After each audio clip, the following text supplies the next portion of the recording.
دیکھ رہے ہیں نیوز 18 نیٹ ورک. میں ہوں آپ کا میزبان یحییٰ سلطان. ناظرین، آج ہم موجود ہیں جی ایم سی ہندوارہ میں، جہاں پر آج director coordination G M Cs doctor Mushtaq Ahmed Afsar صاحب نے آج از خود ڈویژنل کمشنر کشمیر کے ہمراہ دورہ کیا، اور دورے کے دوران وہ دیکھ رہے ہیں کہ جی ایم سیز کے ریلوکیشن کے لیے ایک جو ہے یہاں پر ایک کمیٹی تشکیل دی ہے، 11 رکنی کمیٹی تشکیل دی ہے، جس کے چیئرمین ڈویژنل کمشنر کشمیر بھی ہے. اور اب ہم براہ راست اس وقت ڈائریکٹر کوآرڈینیشن سے ہی بات کریں گے کہ کیا سٹیٹس لگ رہا ہے اس وقت جی ایم سی ہندواڑہ کا. ڈاکٹر صاحب، نیوز 18 کو وقت دینے کے لیے بہت بہت شکریہ. ہم آپ سے یہ جاننے کی کوشش کریں گے کہ آج آپ نے دورہ بھی کیا، لیکن آپ کو کیا لگا کہ جی ایم سی ہندواڑہ کی صورتحال کو لے کر آپ پہلے ہی کہتے کہ ریلوکیشن ہوگی، اس پہ کیا بات ہے؟ نہیں، دیکھیے، آپ نے ابھی دیکھا ہوگا، ابھی ہمارے ساتھ وہاں آپ نے سارا کچھ دیکھا، ہر ایک جگہ ہم نے سائٹ پہ گئے، ڈویژنل کمشنر صاحب تھے، ڈی سی صاحبہ تھی، ہمارے پرنسپل صاحب تھے، سارے لوگ گئے، جو بھی ایک کمیٹی بنی تھی، آل ممبرس ویئر پریزنٹ دیر. تو ہم نے ہر ایک جگہ دیکھا ہے جو آلریڈی جہاں بنا ہے، اور جو 2-4 سائٹس یا نزدیک ہی، کیونکہ گورنمنٹ یہ چاہتی ہے کہ جو جس ایریا کے لیے ہے اس ایریا سے باہر نہ جائے. اس کے بعد ایک پورا ہر ایک چیز دیکھی گئی، ان کی سائٹس پہ ہم پورے گئے، اور جو پرانی سائٹ وہ بھی ہم نے دیکھ لی. اس کے بعد اندر ڈسکشنز ہو گئے. ابھی جو اس کا رپورٹ آنے والا ہوگا، جو لوگوں کے لیے بیسٹ ہوگا وہی ہوگا. گورنمنٹ اس کے لیے بہت ہی وعدہ بند ہے کہ جو اچھا ہوگا ہمارے پیشنٹس کے لیے، ہمارے اسٹوڈنٹس کے لیے، ہمارے لوگوں کے لیے، وہی ایک فیصلہ آئے گا. اور ودن 15 ڈیز جو کمیٹی کا رول ہے، اس کے ودن 15 ڈیز، جیسے کہ ڈویژنل کمشنر صاحب بھی کہہ رہے تھے، وہ رپورٹ ہم سبمٹ کر لیں گے. آپ تمام جی ایم سیز کو اس وقت دیکھ رہے ہیں، نئے جی ایم سیز جو ہے اس کو دیکھ رہے ہیں. کیا لگ رہا ہے پورے کشمیر میں یا جے اینڈ کے میں اس وقت کس طرح کی صورتحال ہماری جی ایم سیز کی ہے؟ کیا آگے بڑھنا؟ آپ دیکھیے کہ ہمارا جو یہ یو ٹی ہے، یہ یونیک ہے.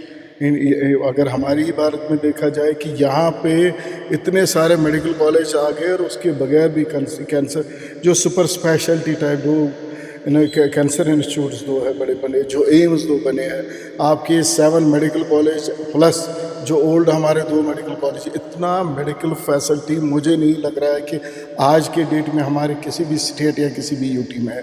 اگر دیکھا جائے، آپ نے کووڈ کے ٹائم بھی دیکھا، جو بھی چیلنجز آئی اس ٹائم، ایک دیکھیے کیا ایپیڈیمک ہو گیا، پینڈیمک ہو، اس ٹائم ایک آپ کا ایک ٹیسٹ لگتا ہے اس چیز کا جو آپ کہہ رہے ہو. ہم ایسے ہی نہیں کہہ رہے کہ ہم جی ایک کلاس ٹریٹمنٹ دے رہے ہیں، سارا کچھ ٹھیک کریں. جب کوئی ایپیڈیمک آئے گا، پینڈیمک آئے گا، اس ٹائم آپ کا ٹیسٹ ہے. اور اسی ٹائم جب آپ نکلیں گے تو آپ نے دیکھا ہوگا کہ اس ٹائم ہماری جو یو ٹی تھی نمبر 1 تھی، چاہے وہ ٹیسٹنگ میں تھی، چاہے ٹریٹمنٹ پہ تھا، چاہے آپ نے دیکھا آکسیجن کی کمی سے، یا ڈرگز ڈسپوزبلز یا مین پاور اویلیبلٹی کی کمی سے کوئی ڈیتھ بھی نہیں ہوئی. کچھ پورے اچھے طریقے سے وہ ہم نے ہینڈل کیا. یہ تبھی ہے جب یہاں کا میڈیکل جو سسٹم ہے وہ بہت ہی اسٹرانگ ہے. اور میں آپ کو یہ بھی کہوں کہ جو پبلک ہاسپٹلز ہمارے، مجھے لگتا ہے اس ٹائم ہمارے جو یہاں پرائیویٹ ہاسپٹلز کچھ ان سے بھی بہتر کام کرتے ہیں. یعنی کہ اب صورتحال بدلنے جائے گی. جس طرح ہم کہہ رہے تھے کہ ہیلتھ سیکٹر میں کافی مشکلات رہتے تھے، اب جی ایم سیز بننے سے جو ہے اس صورتحال میں تھوڑا سا نکھار آ جائے. نہیں، قدرتی بات ہے. جب آپ ایک لیول پہ، ابھی یہاں گورنمنٹ میڈیکل کالج سری نگر تھا، گورنمنٹ میڈیکل کالج جموں تھا، پورا جموں کے لیے، وہ پورے پراؤنس کے لیے وہاں تھا، اور یہاں پورے ایریا کے لیے ایک میڈیکل. اب اسی میں یہاں 3 ایڈ ہو گئے، وہاں 4 ہو گئے. قدرتی بات ہے. یہ جو میڈیکل کالج میں ایک تو اسپیشلٹی، ان پر اسپیشلٹی کیئر بھی ملتا ہے. یعنی کہ آج تک اگر آپ کے ڈسٹرکٹ میں گال بلیڈر کی سرجری ہوتی تھی، کیٹریکٹ، آج اس سے بڑی سرجریز ہوں گی. آج آپ نے دیکھا ہوگا کہ بڑی ساری سرجیکل پروسیجرز جو سپر اسپیشلٹی لیول کے وہ بھی ہو رہے ہیں.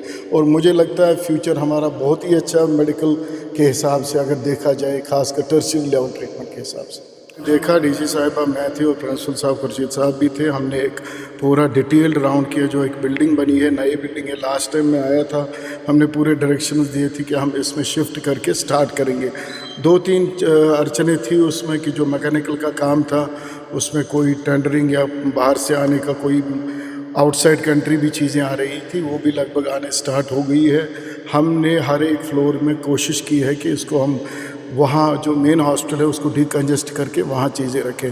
جو لیب سیکشن ہمارا ہے، چاہے وہ آپ کا یہ ہے، یا ہمارا پیڈیاٹرک ایک سیکشن وہاں شفٹ ہوا ہے، ایڈکشن ٹریٹمنٹ فیسلٹی ہوا ہے، وہ بھی ایک ہے blood bank blood transfusion services وہاں دے رہے ہیں. تو انشاءاللہ مجھے لگتا ہے 1-2 مہینے میں کمپلیٹلی ٹھیک ہوگا. تب تک اب اس کا سینٹرل ہیٹنگ بھی ہو جائے گا اور جو بھی پینڈنگ ورک ہے وہ کمپلیٹ ہو کے انشاءاللہ ایک بہت ہی اچھی فیسلٹی بنے گی ود منتھس. یعنی کہ آپ کو لگ رہا ہے کہ جس طرح آپ نے خود بھی دیکھا کہ سینٹرل ہیٹنگ نہیں ہے, میکینیکل کا کوئی فالٹ ہے, آپ یہ معاملہ اٹھائیں گے تاکہ ودن 2-3 منتھ سے ہم سب نے آن ٹائم وہیں پہ جس کو بولنا تھا, جس کو ڈائریکشنز دینی تھی, حالانکہ ڈی سی صاحبہ تھی, پرنسپل صاحب تھے, ہم نے ان کو وہیں لا کے آپ کے سامنے ان کو بولا کہ ایک ٹارگٹ دیا گیا کہ آپ جلد از جلد کرو, تاکہ جو اب اگر جو آلٹرنیٹیو ہم نے کرنا ہے آلریڈی ان لوگوں نے کیا ہوا ہے. جو بھی ابھی تک O P D services day time services بہت اچھے سے چل رہی ہے اور نائٹ ٹائم کے لیے وہ چیزیں بہت ضروری ہیں. بہت شکریہ بات, تھینک یو. اس طرح سے کہا جا رہا ہے کہ اب صحت شعبے میں جو ہے نئی تبدیلیاں ہمیں دیکھنے کو مل پائیں گی. نیٹ ورک 18 کے لیے